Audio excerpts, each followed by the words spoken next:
दोस्तों आज की स्टोरी है जब शकुनी मामा और दुर्योधन ने किस तरह से पांडवों को लाक्षागृह में जलाने की कोशिश की। भगवान श्री कृष्ण ने किस तरह से दोस्तों अगर वीडियो अच्छा लगे तो चैनल सब्सक्राइब करना। वीडियो में आगे बढ़ते हैं। जब शकुनी मामा के जाल में फंसे धृतराष्ट्र पांडवों को आज्ञा देते हुए कहते हैं, तुम्हारे पिता महाराज पांडु से वहां की प्रजा को बहुत लगाव था।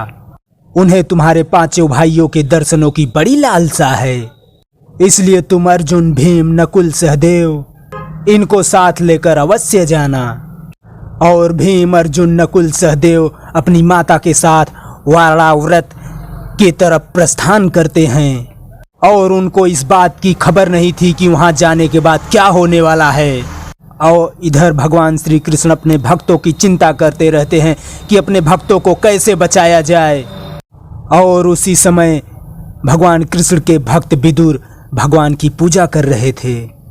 तभी उनके पास एक रहस्यमयी संदेश आता है। सैनिक कहता है, महामंत्री की जय हो। विदुर कहते हैं, क्या है? सैनिक कहता है, प्रभु द्वार पर एक साधु आया है। उसने आपके लिए ये फल दिया है। और उस फल के अंदर एक कागज में लिखा था, शिव मंदिर के पीछे वट वृक्ष के नीचे। फिर विदुर वहां रात में धीरे धीरे जाते हैं। वह गुप्तचर कहता है, महामंत्री के श्री चरणों में सेवक का प्रणाम। विदुर कहते हैं, क्या बात है वज्रदंत, ऐसी क्या भीषण समस्या आन पड़ी कि तुम्हें इस भेष में आना पड़ा? गुप्तचर कहता है, क्षमा करें प्रभु, परंतु बात ही ऐसी है। समस्या नहीं, संकट आन पड़ा है प्रभु, महान संकट। विदुर कहते हैं, संकट? गुप्तचर कहता है, हाँ, इस बार षड्यंत्र इतना गहरा है, मुझे डर है कि वे लोग आपके प्रत्येक गतिविधि पर नजर रखे हुए होंगे। इसलिए मैं आपसे मिलने आपके भवन में अंदर नहीं आया। विदुर कहते हैं, परंतु वो षड्यंत्र क्या है? गुप्तचर कहता है, पांचों पांडवों की एक साथ हत्या। विदुर कहते हैं, पांचों पांडवों की हत्या? गुप्तचर कहता है, जी, इस बार शकुनी की चाल ऐसी ठीक पड़ी है कि पांडव अपने चिता की ओर स्वयं चले जा रहे हैं। विदुर कहते हैं, क्या कह रहे हो? गुप्तचर कहता है, ये सत्य है प्रभु। वाराव्रत में पुराने राज्य महल की मरम्मत के बहाने संपूर्ण घर लाख का बना दिया गया है और पहली ही रात उस लाक्षागृह को आग लगा दी जाएगी। गुप्तचर कहता है, शकुनी जानता है कि आप अपने ऐसे विशाल गुप्तचरों का जाल फैला रखा है जिसका छेदन वो आज तक नहीं कर सका, और वो इसलिए आपसे ही डरता है, जबकि वह अपने जीवन की सबसे बड़ी चाल चल रहा है। उसकी पूरी कोशिश थी कि इस चाल की भनक आप तक ना पहुंच सके, और वो तो इसमें सफल हो ही गया था। ये तो प्रभु की विशेष कृपा ही समझिए। केवल 2 दिन पहले ही कहीं से ये भनक मुझे पड़ी कि कई मन लाख वाराव्रत में पहुंचाई जा रही है। बस इसी बात का पीछा करते करते मुझे षड्यंत्र का पता चल गया। विदुर कहते हैं, बहुत देर से पता चला वज्रदंत, बहुत देर से।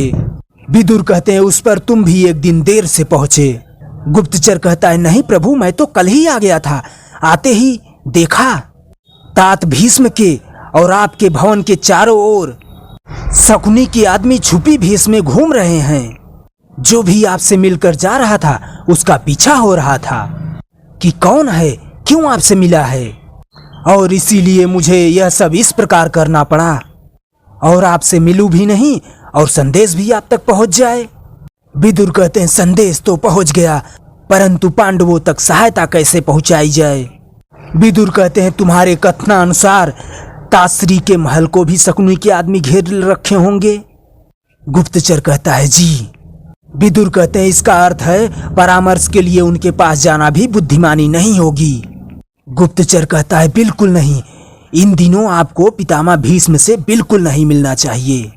विदुर कहते हैं, तुम्हारा क्या अनुमान है, युवराज और उनके भाई वाराव्रत कब तक पहुंचेंगे? गुप्तचर कहता है, क्योंकि वो रास्ते में आराम से पड़ाव डालते हुए जा रहे हैं, इसलिए कल संध्या काल तक ही वो पहुंच सकेंगे। विदुर कहते हैं, अर्थात इस समय हम शीघ्रगामी घोड़े पर निकलें, कल सायंकाल तक हम भी उनके साथ वहां पहुंच सकते हैं। विदुर कहते हैं, तो ठीक है, तुम अपने 4 विश्वसनीय आदमी को लेकर इसी समय निकल जाओ। साथ में एक आदमी और ले जाना जो हमारे भरोसे का हो। कैसे भी करके तुम्हें पांडवों से वहां पहले पहुंचना है और तुम पहाड़ी रास्ते से निकल जाओ। मुख्य मार्ग से तुम कदाचित मत जाना क्योंकि उस मार्ग से पांडव जा रहे होंगे। तो दोस्तों, अब तक का वीडियो आपको कैसा लगा? ठीक ठाक लगा हो तो यार भैया प्लीज चैनल सब्सक्राइब करना, वीडियो को लाइक शेयर भी कर देना। वीडियो देखने के लिए धन्यवाद। Thank you. जय हिंद।